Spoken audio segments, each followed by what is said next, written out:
उपासक अपने उपास्य देव में तन मन प्राण सर्वस्व समर्पित कर देता है तो उपास्य देव उससे एक क्षण भी दूर नहीं रहते। यही उपासना का अर्थ है। सदैव अपने इष्ट के समीप रहना उपासना, समीप रहना भाव से, तन से। हमारा तन उनकी सेवा में, मन उनके भाव में, वाणी उनके नाम गुण कीर्तन गायन में, श्रवणेन्द्रिय उनके श्रवण गुणों का करना, नाम कीर्तन का करना, नाम जप का श्रवण करना, साक्षात भगवत स्वरूप हो जाता है। जो है वही प्रकाशित हो जाता है। ये भटकना इसी जन्म में सुधर सकता है, पशु पक्षी आदि योनियों में नहीं। इसलिए सावधान होकर के एक एक क्षण, एक एक श्वास, एक एक वृत्ति राधा नाम में लगा दो, खुद परिणाम देख लोगे। श्री कृष्णचंद्र को कोई अपनी तपस्या के द्वारा यज्ञ दान वेदाध्ययन तीर्थ स्नान आदि के द्वारा कभी वशीभूत नहीं कर सकता। और निश्चित किया हुआ मूल्य राधा नाम है। जो राधा राधा राधा वो प्रभु को अधीन कर लेता है। कुछ माफी मांगने की जरूरत ही नहीं पड़ती प्रभु से।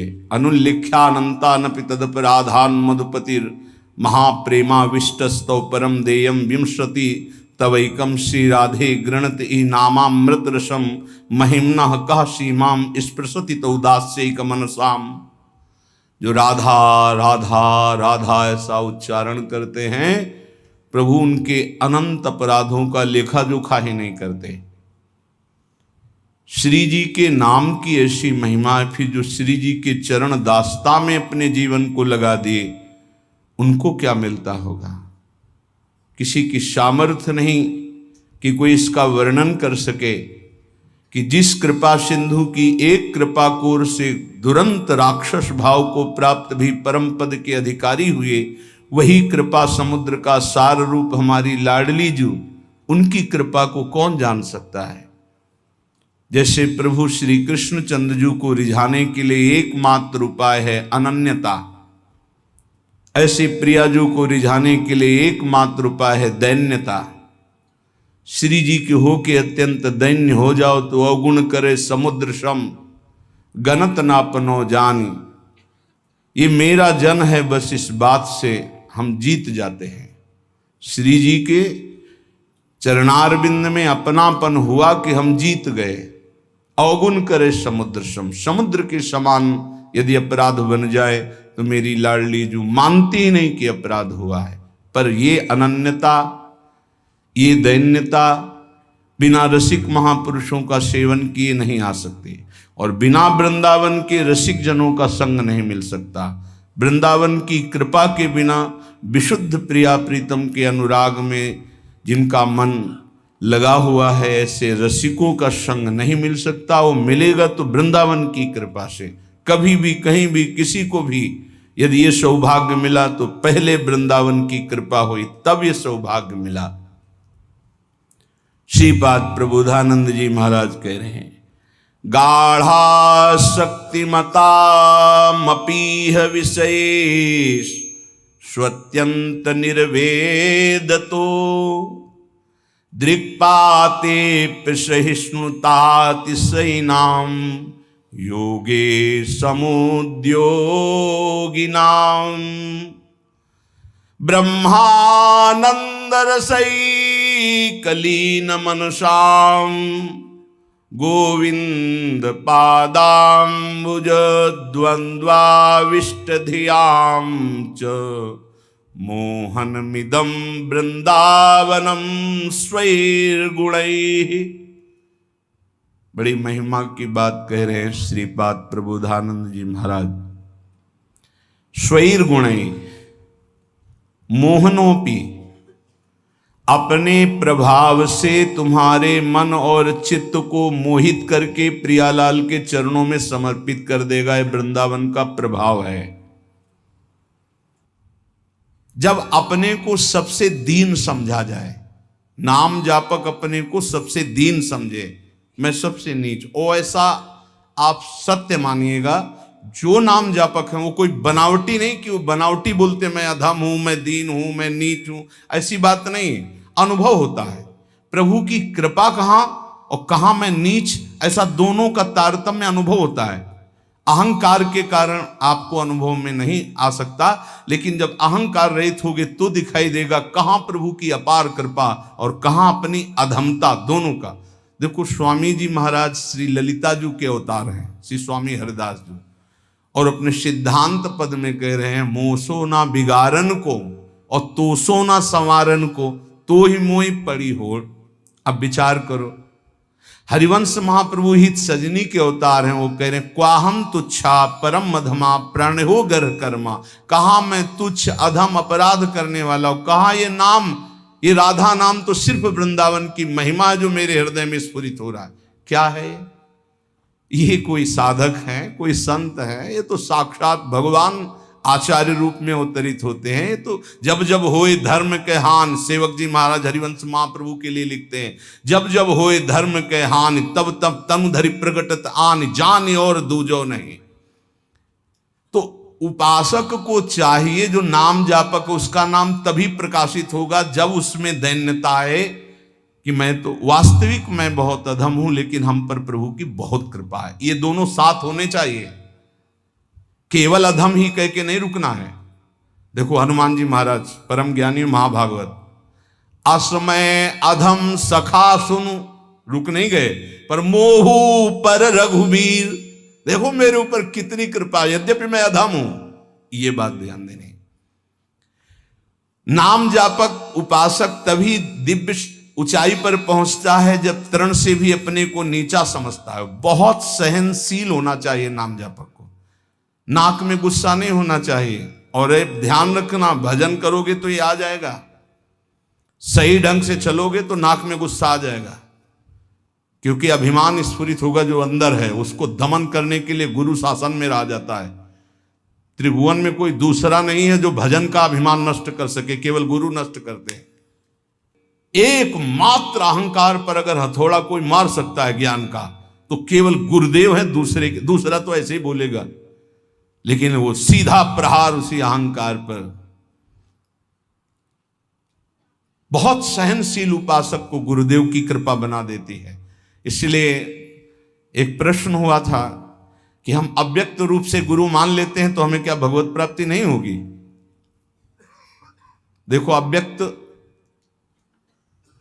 तुम्हें चपत लगाने नहीं आएगा, ध्यान देना।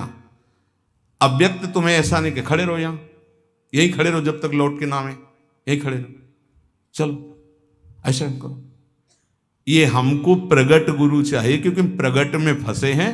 वो हमको दुलार भी करें, हमें डांट भी सके, हमें चपत भी लगा सके, तभी हम सुधरेंगे। मान लो हम अव्यक्त गुरु मान लेते हैं तो जो मन आया सो कर रहे हैं, वो समझा। अव्यक्त गुरु तुमको कौन ऐसा है जिसको उपदेश नहीं कर रहे? आप बुरा करने चलते हो, अव्यक्त गुरु अंदर रोकते, मान पाते हो आप? एक त्रिभुवन में गुरुदेव के सिवा कोई ऐसा नहीं जो निर्विकार और निरहंकार कर सके। ये हम खुली बात कहते हैं। भगवान भी हमारे हृदय में बैठे रहे, निर्विकार नहीं किए। जन्म जन्मांतर से हमारे साथ हैं, कभी निर्विकार नहीं किए, कभी निरहंकार नहीं किए। वही हृदयस्थ भगवान अव्यक्त जब व्यक्त रूप गुरु रूप धारण किए तो पक्का सुधार हो गया, पक्का माया से मुक्त करने का मार्ग दिखा दिया। नहीं तो हाथ उठा कहते हैं, चाहे सर के बल खड़ा होकर तप करे, अहंकार पे कोई फर्क नहीं पड़ता। 10-10 हजार वर्ष तक खड़े रहे, जटाओं में घोंसले बन गए, चिड़िया बैठी, तुम कितने साल जियोगे? सारा अहंकार मिट्टी में, सब ज्ञान है तो क्या हुआ? केवल जल पी के रहे तो क्या हुआ? कितने ऐसे पशु पक्षी जल आहार करते हैं, उनको भगवत प्राप्ति हो गई। हर अहंकार की धज्जियां गुरुदेव उड़ाते हैं। और जब गुरुदेव का ऊपर वरद हस्त नहीं रहता तो सिद्धता का नाटक शुरू हो जाता है, नाटक शुरू हो जाता है। इसीलिए अत्यंत दैन्य भाव वास्तविक जब आएगा तो गुरुदेव के चरणों में आएगा। पक्का समझो, हम आपको हृदय की बात कहता हूं, जब तक गुरुदेव की कृपा नहीं तो दो बातों पर विजय नहीं प्राप्त की जा सकती। विकारों पर षड विकार जित, ये गुरुदेव की कृपा, और अहंकार रहित होना केवल गुरुदेव की कृपा, ये दैन्यता केवल गुरुदेव। ये खूब अंदर की बात कह रहा हूं, खूब साधन मार्ग में चल के कह रहा हूं। जब तक गुरु कृपा नहीं होगी प्रगट गुरुदेव की, तब तक दो बातों पर विजय नहीं प्राप्त की, एक तो विकार और दूसरे अहंकार। बहुत सहनशील होना, सहनशील गुरुदेव बनाते हैं, ठोक ठोक के हर जगह, जहां कमजोर हो वहीं पीट पीट के। दूसरों को मान देना और स्वयं अमानी रहना, यह गुरुदेव की कृपा से ही आता है। जो शुद्ध रसिक महापुरुष भगवत प्रेम में डूबे हुए हैं, वही अमानिना मान देन स्थिति प्रदान करते हैं। ये स्थिति ये बनावटी नहीं होगा, बनावटी टिक नहीं पाएगा।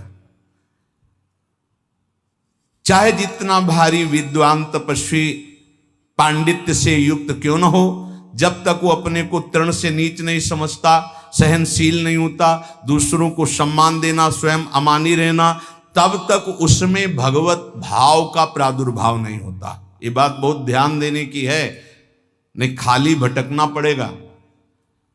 ऐसे हमसे बनते रहेंगे कि अंधा बटे और पड़ा चबाए। भजन करना कठिन, करके बचाना कठिन, बचा के पचाना कठिन। उपासक को चाहिए कि भूख लगे तो आधा पेट भोजन कर ले, प्यास लगे तो जल पी ले। जो विरक्त है उसे सदैव अपने साधन पथ को पुष्ट करते रहना चाहिए। अपने भजन, अपने साधन, अपना संयम, अपना ब्रह्मचर्य।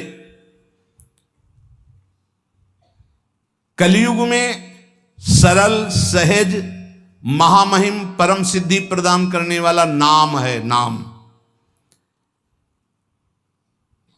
एक बहुत बड़े विद्वान थे, महाप्रभु चैतन्य देव नाम जी की महिमा वर्णन कर रहे थे, तो उसने कहा ये सब हम नहीं मानते, ये शास्त्रों में अर्थवाद कहा गया है।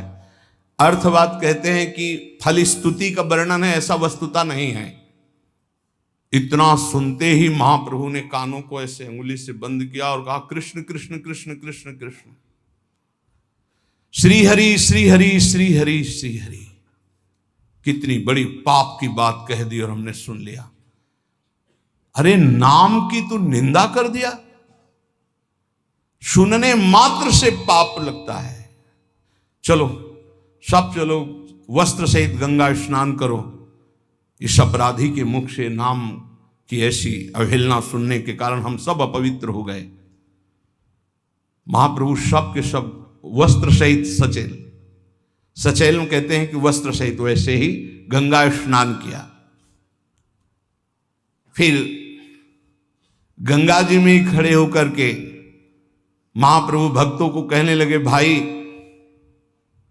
तुम सच्ची मानो, अखिल कोटि ब्रह्मांड नायक श्री कृष्ण के एक एक रोमकूप में असंख्यों ब्रह्मांड है। उन श्री कृष्ण को अधीन करने की सामर्थ्य श्री कृष्ण का नाम रखता है। मैं गंगा में खड़े होकर कहता हूं, पक्का पक्का। ये विद्वता भी बहुत कभी कभी भगवान से विमुख कर देती है। एक श्वास में एक नाम ले लिया, कृष्ण, राधा, राम, हरि, भारी पड़ जाएगा तुम्हारे हिसाब में। जब तुम्हारा शरीर छूटेगा और तुम्हारे रजिस्टर को देखा जाएगा तो एक कृष्ण नाम निकलेगा, तो वो तुम्हें तार देगा। एक कृष्ण नाम, ये ध्रुवदास जी महाराज कह रहे हैं, एक नाम त्रैलोक ही तारे, जो ना ले सो जन्म ही हारे। पूरे जन्म में यदि भगवान नाम नहीं लिया तो व्यर्थ चला गया जन्म। और जिसने एक बार कृष्ण कहा, राधा कहा, हरि कहा, भारी पड़ जाएगा। यमराज जी महाभागवत हैं, एक नाम की कीमत क्या है? पूरा त्रिभुवन नहीं है, वो विजय को प्राप्त होगा। असंख्य ब्रह्मांडों के स्वामी अजित को जो जीत ले वो है नाम। कोई योग के द्वारा उनको वशीभूत नहीं कर सकता, तपस्या के द्वारा नहीं करता, तत्वों की संख्या की गणना करके सांख्य योग के द्वारा उनको वशीभूत नहीं कर सकता। अगर कोई आज तक वशीभूत किया है तो नाम जापक ने किया है। सुमीर पवन सुत पावन नामू, अपने बस कर राखे नाम। ये नामापराध में 10 नामापराध में एक अपराध है नाम में अर्थवाद की भावना करना। इसलिए जो भक्ति विहीन, उनकी कभी बातें नहीं सुननी चाहिए। बड़े बड़े मंत्रों का जाप, तपस्या, पूजा पाठ, यज्ञ, दान, अनुष्ठान, कोई भी नाम की बराबरी नहीं कर सकता। गंगा में खड़े होकर महाप्रभु चैतन्य देव कह रहे हैं, स्वयं भगवान श्री कृष्ण चंद्रजू कह रहे हैं, न साध्यति माम योगो न सांख्यम धर्म उद्धव न स्वाध्याय तपस्त्यागो यथा भक्तिर ममोर्जिता। भक्ति का स्वरूप क्या है?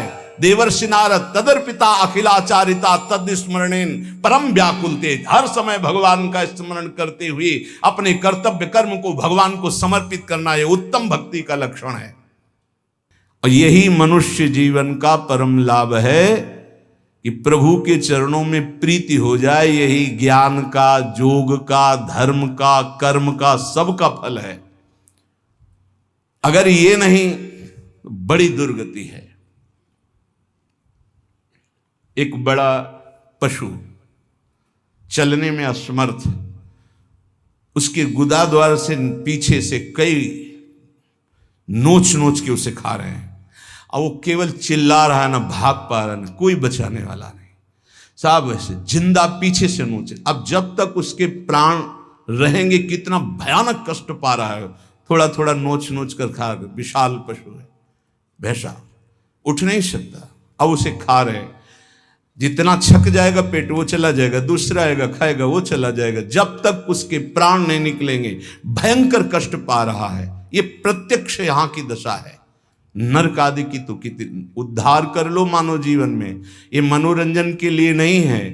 बहुत भयावह संसार है जिसे तुम देख नहीं पा रहे हो।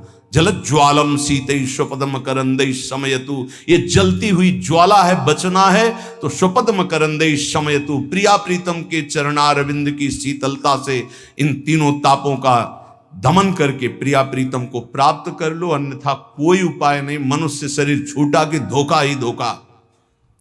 क्या तुम समझते हो अविनाशी हो तुम? ये तो नहीं समझ पाए तुम अविनाशी हो। तुम तो देह भाव में विचरण करते हुए भोगों में राजी हो, तो तुम्हें देह ही मिलेंगे, लेकिन ये देह नहीं मिलेगी। बार बार ये देह नहीं मिलती। रसिक शिरोमणि श्री ध्रुवदास जी महाराज कह रहे हैं, बार बार तो बनत नहीं यह संजोग अनूप, मानुष तन वृंदा विपिन रसिकन संग विरूप। बहुत बढ़िया अवसर है, अभिमान न करो, प्रार्थना मान लो। ये जो महापुरुषों की वाणी, संतों की वाणी है, ये आपके परम मंगल के लिए है। ये किसी स्वार्थ से युक्त नहीं है। ये तुम्हारे परमार्थ को, परम अर्थ, परम सुख प्रदान करने वाली है। कोई कितना भी तुम्हारी निंदा करे, क्षमा शस्त्रम करेयस्य दुर्जना किम करिष्यति, अतृणे पतितो वह्नि स्वयमेवोप शाम्यति। वैष्णव के पास एक महान अस्त्र है जिससे वो दूसरों को परास्त करता है। क्या? क्षमा। ध्यान देना, ये वो अस्त्र है जो सांप से भी भारी है। उमा क्षमा सापहुते भारी, अपने कर्म जाय अपकारी तुम्हें। क्षमा शस्त्रम करे यस्य दुर्जना किम करिष्यति, क्षमा रूपी शस्त्र का प्रहार करो, अर्थात क्षमा कर दो। दुर्जन लोग तुम्हारा बिगाड़ नहीं सकते, क्योंकि भगवान है। जैसे तिनका जलकर भस्म हो जाता है, ऐसे ही दुर्जन लोग अपने आप सापहुते भारी। वैष्णव को क्षमा करना चाहिए। कहते हैं कि जैसे छात्र क्लास में पढ़ता है, जब उसकी क्लास बदलने का समय आता है तो उसकी परीक्षा होती है, ऐसे साधु वैष्णव की परीक्षा होती है। क्या परीक्षा होती? उसको गाली दी जाएगी, अपमान होगा, निंदा होगी। ये ध्यान देना, ये परीक्षा अगर पास हो गए क्या क्षमा और शांति, तो आगे क्लास में पहुंच जाओगे भूमिका में, नहीं फिर नीचे बने रहोगे। इस लोक में तुम्हारी चाहे कोई कितनी निंदा करे, तुम उसकी निंदा मत कर देना। निंदा को सहन करना। निंदा दो प्रकार की होती है, एक अपवाद और एक प्रवाद। महाप्रभु चैतन्य देव कहते, अगर बुरा काम तुमने किया और फिर उसकी निंदा हो रही है तो ठीक हो रही है, तुम्हें बचना चाहिए, उसमें भी तुम्हें नाराज होने की जरूरत नहीं। और अगर तुमने बुरा काम नहीं किया और तुम्हारी निंदा हो रही तो बहुत ठीक हो रहा है, तुम्हारा भारी प्रारब्ध जो शरीर में दंड मिलने वाला था वो निंदा के द्वारा काटा जा रहा है। भगवान की विशेष कृपा है। दोनों स्थिति में, प्रवाद और अप्रवाद में भी तुम्हें किसी तरह क्रोध नहीं करना है। बहुत बड़े महापुरुष चरणदास जी महाराज, साधो निंदक मित्र हमारा, निंदक को निकटे ही राखो, हो न देऊ न्यारा, साधो निंदक मित्र हमारा। निंदक नियरे राखिए आंगन कुटी छवाए, कमरे में नहीं बीच आंगन में रखो, उठते बैठते देखे, एक एक दोष वर्णन करे। ये बड़ी बढ़िया बात है। निंदा करने वाले भारी पापों का नाश कर देते, बात मान लो। पर जब निंदा होती है तो ऐसे लगता है जैसे दिया सलाई पेट्रोल डाल के लगा दी गई हो, नहीं छाती। और उसके प्रति यही आएगा कि अगर तप होता तो राखी करके और दिखा देते लोगों को। हाँ, ये अगर अंदर वृत्ति है तो भगवदानंद की अनुभूति नहीं होगी, ध्यान रखना। सहना पड़े अपवाद और प्रवाद। अपवाद, यदि गलती हुई है उसकी निंदा हो रही तब तो ठीक ही हो रही, उसमें क्या बोलना है। और अगर गलती नहीं हुई, निंदा हो रही तो बहुत ठीक हो रहा, तुम्हारे प्रारब्ध का नाश हो रहा, पूर्व प्राप्त जो शरीर को दंड मिलता और निंदा दे के भुगता दिया गया। कह रहे निंदक को निकट ही रखो, बढ़िया सुविधा दे के रख सकते हो। प्रशंसा वाले को रखा जाता है नजदीक। खड़े हो माइक में। तो आप लोगों के बीच में हम ये बड़े गर्व से कहते हैं कि पूज्य महाराज जी का सानिध्य हमारा परिवर्तन कर दिया। और हम ठीक है, और वही माइक से बोलने लगे बड़ा दुर्भाग्य इनका संग मिला। दृष्टि लो बदल जाए तो कह दे ला, बड़े बड़ों की बात होती है, छोटों की नहीं। निंदा में अच्छे अच्छों की दृष्टि बदल जाती है, रौद्र दृष्टि हो जाती है।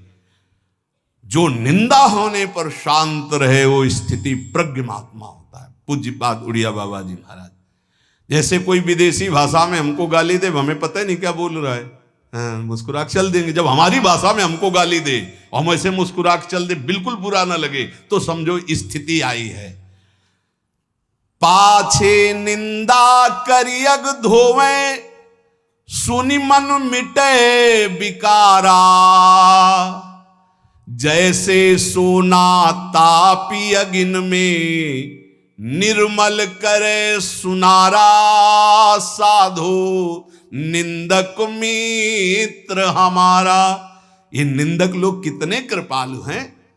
ये पीछे से निंदा करते हैं और क्या करते हैं, समस्त विकारों को उसके मिटाकर ऊपर उठा देते हैं।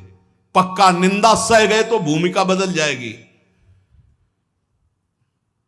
बहुत कठिन है निंदा सहना, बहुत कठिन है। निंदा सह गया तो द्वंद्व सहने की ताकत आ जाएगी। स्तुति बहुत अच्छी लगती है, नहीं लगती। बगल से निकल के कोई भी ये कह रहा कि बड़े भाग्य हैं इसे महात्मा के दर्शन, और कान में पड़े तो ऐसा लगता है बर्फ की सिल्ली रख गई, नहीं। और जब कोई न कोई प्रणाम न कोई नमस्कार और कटु वचन बोले, फिर उसके प्रति हमारा नम्र भाव, ये हमारी वैष्णवता, ये साधुता है। क्या करते, जैसे अग्नि में तपाकर सोना शुद्ध होता है, ऐसे निंदा करके ये लोग हमारे पापों का नाश करके हमें ऊंची स्थिति प्रदान करते। तो कौन बड़ा हुआ, जो हमें स्तुति करके नीचे गिरा दे या जो निंदा करके ऊपर उठा दे? जो ऊपर उठा दे। तो निंदक मित्र हमारा। बोले घन अहरन कसी हीरा निबटे, कीमत लक्ष हजारा। कांच और हीरा की पहचान कैसे होती? एक घन में पहचान होती है। घन लोहे का एक हथौड़ा जैसा होता है और उसको ऐसे रख के पक्की जगह पे, लोहे पे, और ऊपर से घन मारो। अगर नकली हीरा है तो छार छार हो जाएगा, और असली हीरा है तो कुछ फर्क नहीं पड़ेगा। तो बोले असली संत में जहां गाली गलौज निंदा अपमान करो कोई फर्क नहीं पड़ा, अगर टूट गया तो नकली हीरा था, असली हीरा नहीं। घन अहरन कसी हीरा निपटे, तो कीमत लक्ष हजारा। ऐसे जांचत दुष्ट संत को, करन जगत उजियारा। साधो निंदक मित्र हमारा।